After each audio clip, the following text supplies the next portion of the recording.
Hi guys, good morning. Welcome to Toy Beats Vlogs again. Guys, happy weekend. So today is July 8th. It's Saturday and 9:10 a.m. local UAE time, guys. So today's video is magpapalit ako ng compressor kasi mahina yung AC ng sasakyan ko. So wala akong pasok pero we're bound to garage na nakausap namin last 2-3 days ago.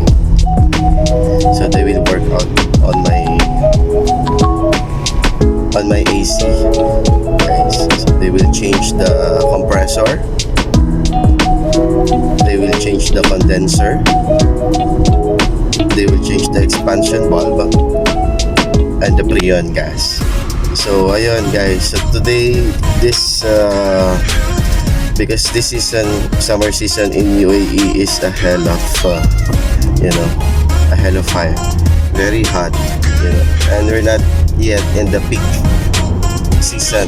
It's only July, so it's getting more hotter and hotter on August, September, October. So that's why we really need to repair or replace the compressor, guys. Ayan, we're bound to the garage with the Emirates Oasis here in Al Ain, Sanaiya, guys. Al Ain, Sanaiya. Yes, I'm from Al Ain. So yun guys, and the mechanic is Mr. Binot. Shout out to Mr. Binot from UK, United Kerala. So we call it UK United Kerala, guys. Ayan. So actually I'm looking for Pakistani because Pakistani is number one fanatic of my car, of Toyota Corolla. They are master in handling Toyota cars, but I cannot find a very cheap one for repairing my AC. A good mechanic also, and this mechanic from UK is only referral and recommendations from our colleagues, guys. So let's see, since everything will be there.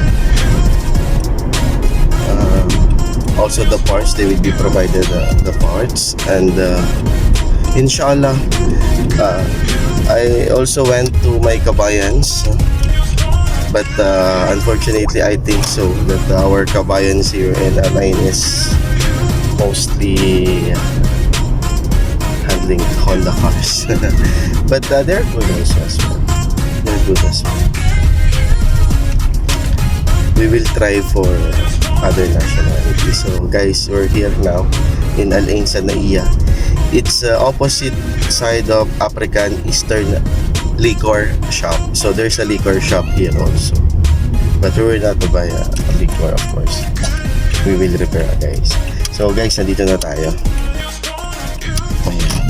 So nandito na tayo sa Emirates Oasis, and we will see, inshallah, because I have booked on Saturday and they don't have a lot of jobs today.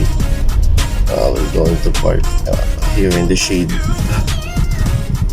I think Mr. Binod is expecting me at 8 a.m. but I woke up 8:30 a.m.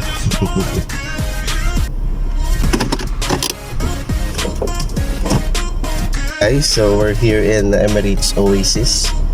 Inshallah, we will look for Mr. Binod and we will start the job, inshallah. Okay guys, sana they will fix it correctly, and everything is going to be fine. Okay guys, bye bye.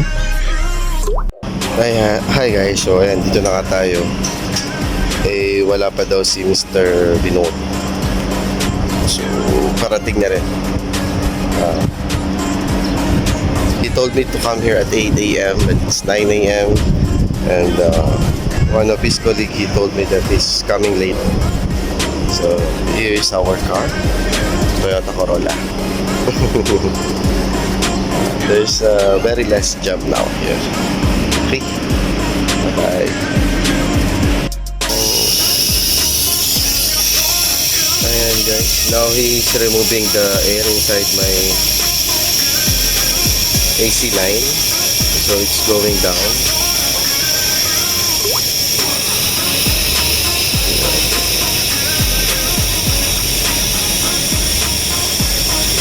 It's removing all the air inside the AC line.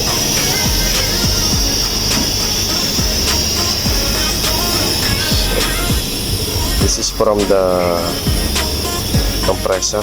This one is from the compressor. Going there inside, downside. This line. So guys, ito yung lumang condenser. Old condenser. May quite bent because when we change the engine is like that. This one. Okay. We will see the new condenser later. Ito na yung compressor.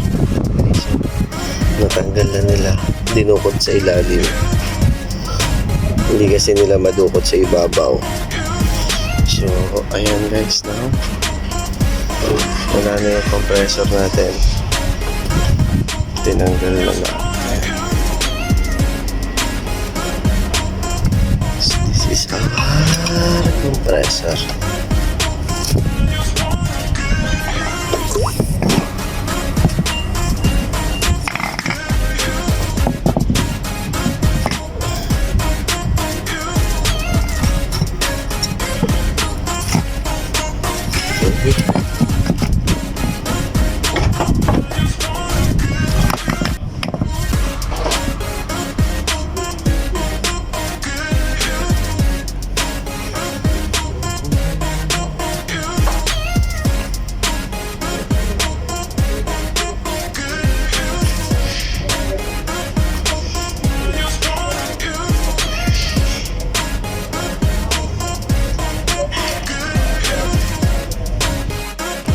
Ito guys, dumating na yung compressor natin.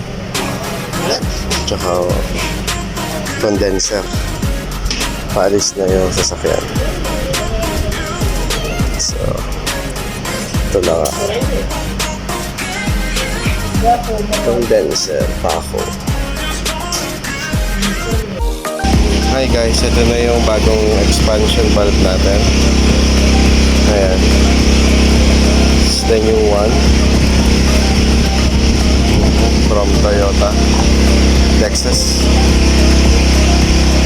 Ito yung luma, and this is the new one. Okay guys, so this is the difference. See, this is the cleaning process for my water. Also, after cleaning, first the tank, and the second one is this one, clear. So now, second, it's getting clear now. It's getting clearer than before. So we'll check the other one guys. Guys, this is now the new compressor Condenser. Aywa. This one. Okay. This is our new compressor guys. So it's new compressor.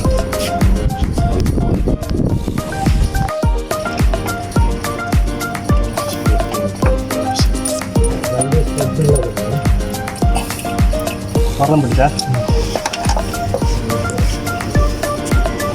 Yung bagong condenser natin. Nilagay na nila. Okay. Ngayon na yung bagong condenser natin, guys. Na-fit na nila. Yaman ba? Okay.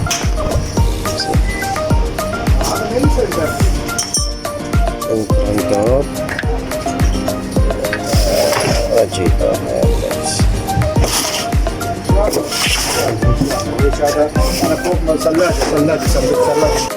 Almost done, guys.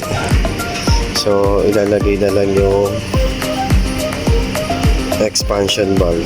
So wala pa expansion valve yan, guys. And then almost na. Palitan na yung ating compressor. Ayun yung compressor natin, guys. Ayun. So bago din yan. Tapos yung ating condenser. Ayan, bago din yung condenser natin. Mashallah. So ayan, guys, waiting for expansion valve. Ayan, inshallah almost done.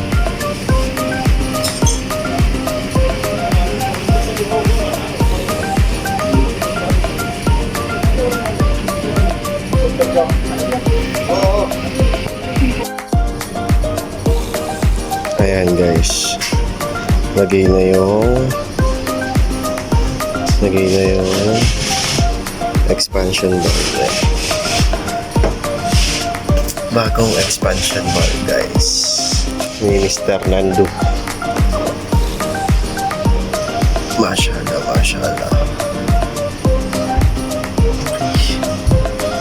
So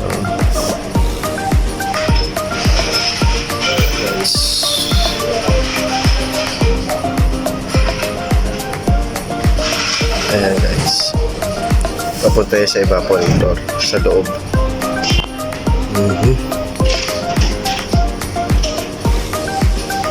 Almost done, guys, almost, inshallah. Ayan, guys, nailagay na yung ating expansion valve, guys. So let's move on to the preon. So lalagay tayo ng preon, guys. Kinukuha lang nila yung preon. Tapos everything will be tested after. Yes. This is our journey of my baby East in Middle East. Yes.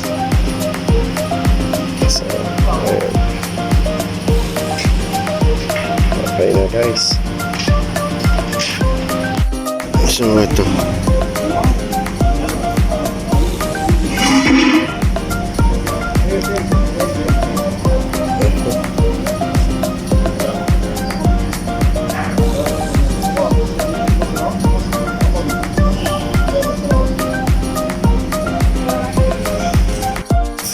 ayan, guys, nilalagay na. Nagre-read na. Tinoob na yung brother. Can I see the reading?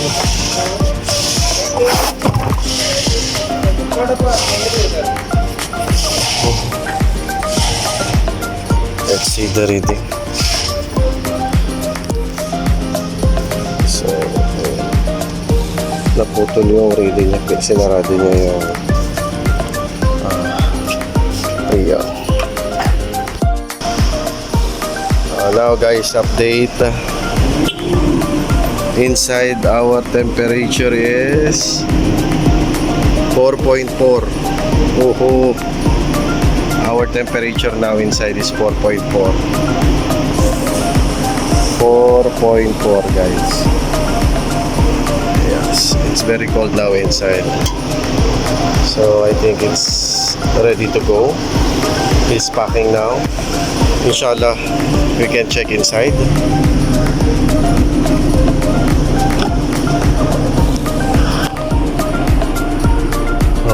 It's very cold, guys. This is close. Yeah, it's cold.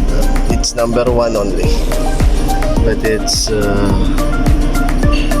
4.5. Inshallah, everything's Baby Yusuf will love this AC. Ayan guys, so mapapansin nyo rin guys pagka okay na, namamasa yung tube nya oh. Ayan oh. Sa sobrang lamig,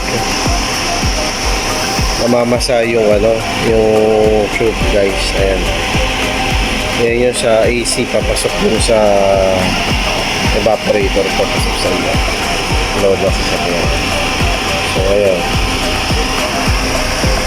So kahit hawakan nyo to guys, dapat malamig yan, no? Malamig guys. Ayan.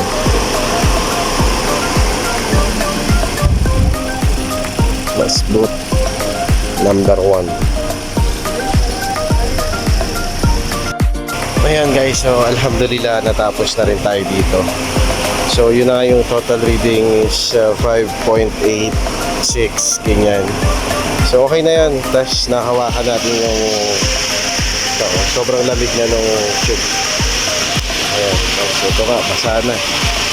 Basa na rin. Okay. Malamig na. Okay guys, bye bye. Ayan, atas patuloy yung ang daming customer dito guys. Tuloy-tuloy yung sasakyan. O sige, bye-bye. So ayan guys, eto na, sa loob tayo ng kotse. Hindi niya pa nakukuha itong temperature. So 5.8. So kanina mas mababa siya sa 5.8. Ito yung nag-react na 5.7. So guys, dapat bumababa siya 5.6. So abot pa yan ng mas bababa pa yan guys. So yun, ayun. So alhamdulillah guys, okay na ang ating AC. At dumating ako dito mga 9 AM, pero kasi dumating yung mechanic ng mga 10 o'clock. So yun yung gumagawa ng AC. Nag-break time sila ng 1 PM hanggang 4 PM. So now is 6:56 PM na. And guys, sobrang dami ng sasakyan na dumarating dito. Ayan sa likod ko, mga pending pa. Kaya lang kasi guys, nakaschedule na ako noong last Thursday pa ako pumunta dito. Nagsabi na ako na darating ako, and they prepared the parts already. So ayun. So sana mag-work siya kasi now is 7 PM local UAE time, and yung araw medyo mababa na, and nasa shade tayo. So matatry natin siya mamaya pagka umalis na tayo. Okay guys, so salamat and happy weekend guys. Bye bye.